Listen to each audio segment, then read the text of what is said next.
Joker Folie has finally dropped their first trailer, and one word that I can describe how I felt when I watched the trailer would be mesmerized. Now, any normal person would follow up with why they chose that word, but not me.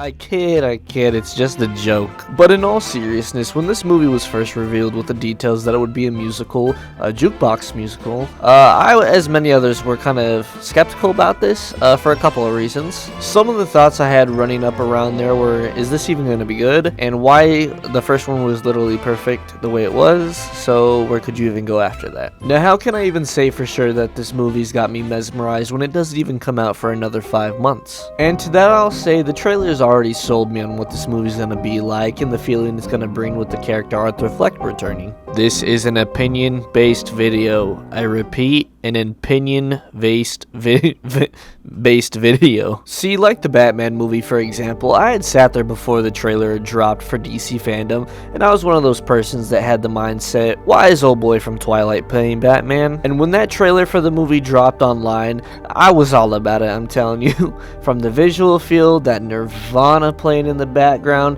as his boots hitting the hallway surrounded by police officers, I just knew from that instance and the feeling that I got from that Matt Reeves Batman trailer, it was going to be my favorite live action version of the character, and it is. 10 out of 10 movie in my book. But I'll go more in depth with that in a video on a later date. The same feeling still carries over for the Folie trailer, just the mood that the film is projecting and how they're going to treat these characters, it just feels like a right step to me. We get to reunite Joker and Harley for the first time in a while, where they're actually falling in love again, because for the past decade, you know, we've been kind of pushing further and further from them being together, for obvious reasons, i.e. it's typically an abusive relationship, and I'm not saying any of this to glorify that, no. But the Joker one was just kind of different in how they treated the universe, so why not tweak their abusive relationship and show it in a different light of love, you know? Although, that one scene where Harley's holding the gun to Arthur seems to be telling of a different point. Because a cool and interesting theory for this movie could be the obsessiveness that Harley will have on Arthur. See, traditionally, we all know that Harley's always kind of been the one that's been head over heels for Joker, but, you know, what happens if Todd Phillips was to flip the table with this one? Making that abusive nature come from Harley in this fresh take, you know, she clearly shows an interest in Arthur as the Joker and pushing him more and more towards that side of him, and Arthur succumbs to this feeling because she shows interest in him. We know that Arthur from the first movie, he was really seen as a nobody and felt like a nobody until he started his movement, I guess. 3 moments that I feel could support this are when Arthur's running from those other versions of Joker, using this as a way to show the duality of his mind and who he is with all these personas that have kind of taken place inside of him. Whether he's the nobody, the killer, or the clown, and with that added pressure from Harley, he struggles. The other 2 points being towards the end of the trailer when she's putting on his makeup for him, or when she's visiting him on the other side of the glass while drawing a smile. I want to see the real you.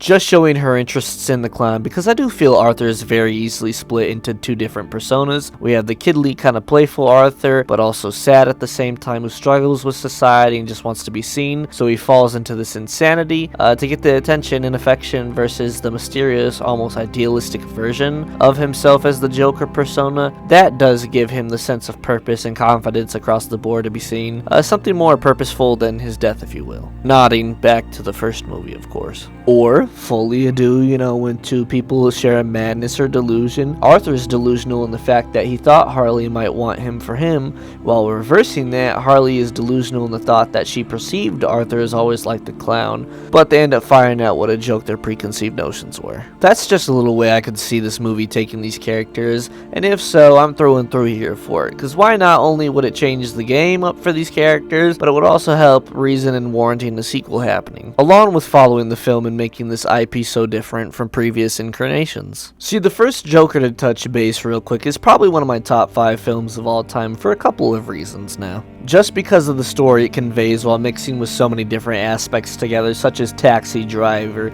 or The King of Comedy, just kind of helps mold it into something that I can really only call cinema. You know, the beat it hits when it shows you characters like Thomas and Pennyfleck, and nothing's as it seems, and nothing stays to its original source material to a T, and normally I would be against it, but it just kind of works for this incarnation from the beginning, middle, and end.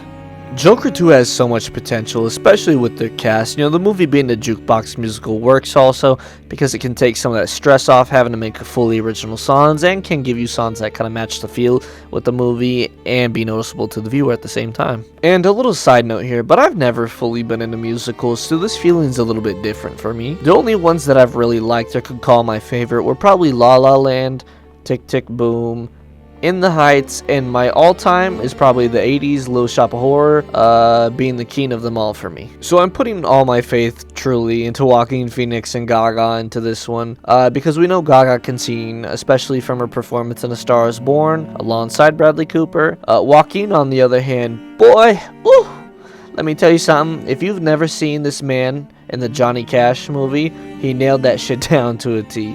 Not only did he re-record all of his songs for the movie, he nailed the voice to a 10 out of 10. So, you know, he did his thing being cast in that movie. Definitely recommend checking that out. So in the singing department, I have full trust that we can get something at least Oscar-worthy here.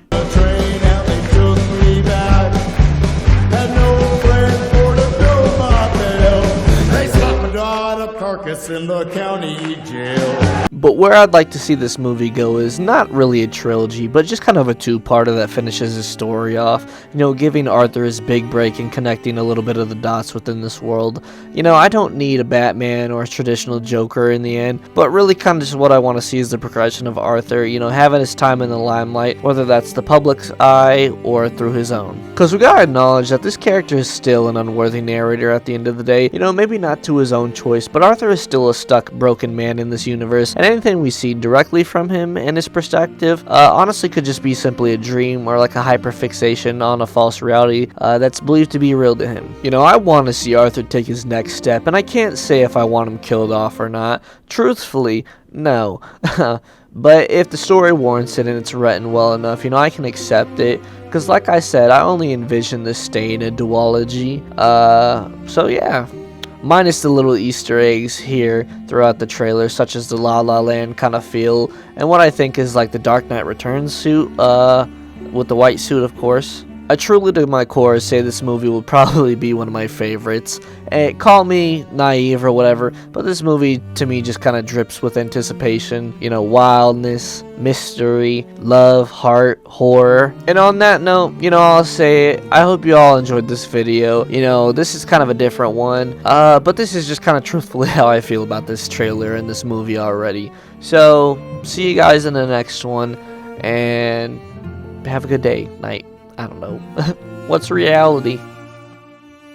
Wait. Bring back the fun outros. You are my guests to this handsome hunka.